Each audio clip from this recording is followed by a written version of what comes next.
What's going on, everybody, and welcome to another episode. So in today's video, I just want to talk about the basics things you should know when you're looking at tactile switches and linear switches. So pretty much this video is going to be for, anyone who's just starting out in building mechanical keyboards or learning about them, or if you have already started and you have tested the waters.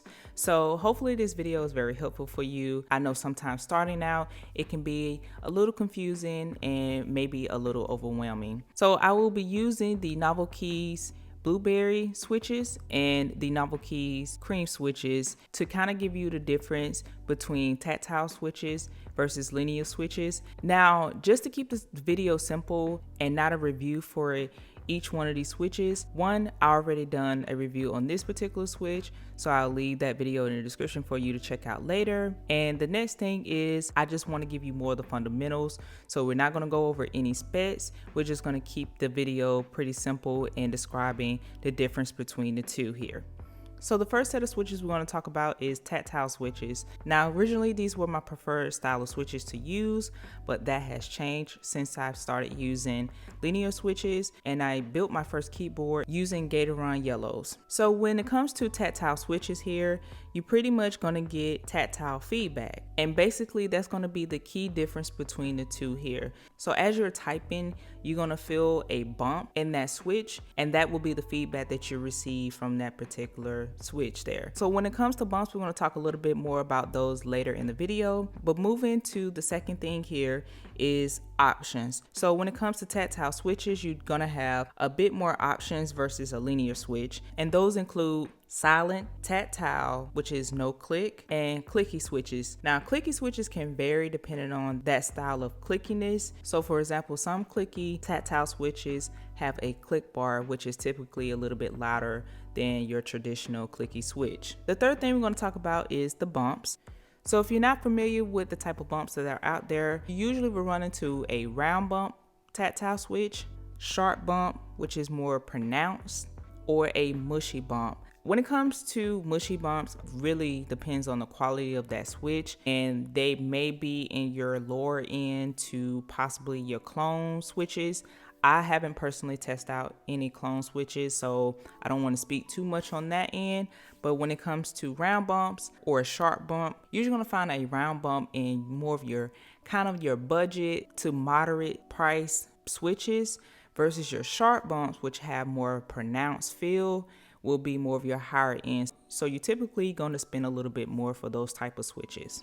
The last thing we're going to talk about for tactile switches is the lube. If you're not familiar with lubing your switches, some people prefer to do that. That way it creates more of a smoothness to that switch.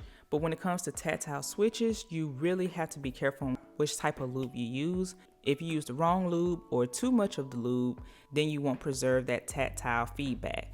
So for example, you might want to check out more of your thinner lubes. That way you can definitely preserve that feedback in that tactile switch.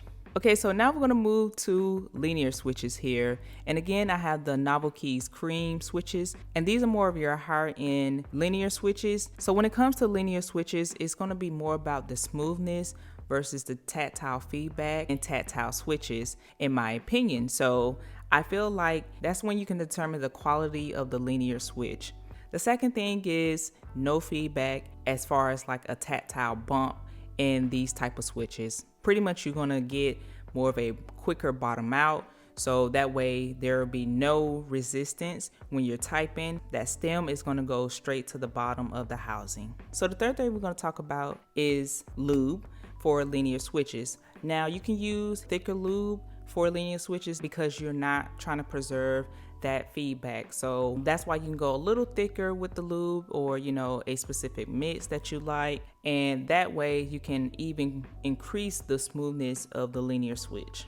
But you still have to be careful with lubing any of the switches because you don't want that sluggish feel, then possibly having to clean the switch and reapplying the lube. The last thing we're going to talk about is fatigue.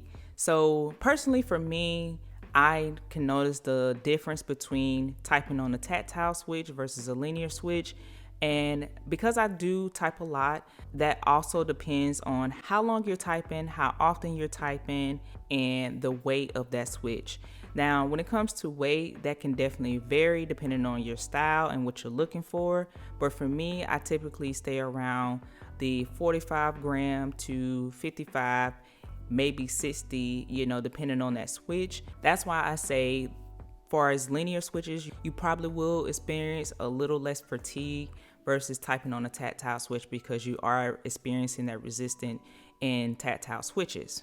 So, all right, you guys, that's pretty much going to wrap up the video. Hopefully this kind of guides you into which direction, or just help you in which switches you want to try in both departments. So you guys, you already know the drill. Hopefully you consider subscribing, as well as giving this video a thumbs up. It really helps out the video a lot, and plus I appreciate it a ton.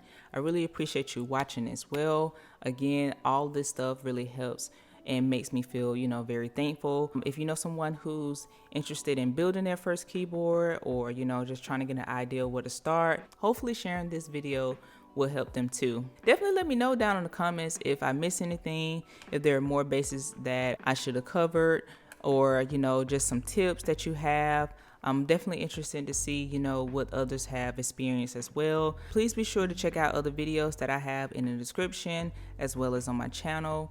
And I hope to see you guys in my next one. Peace.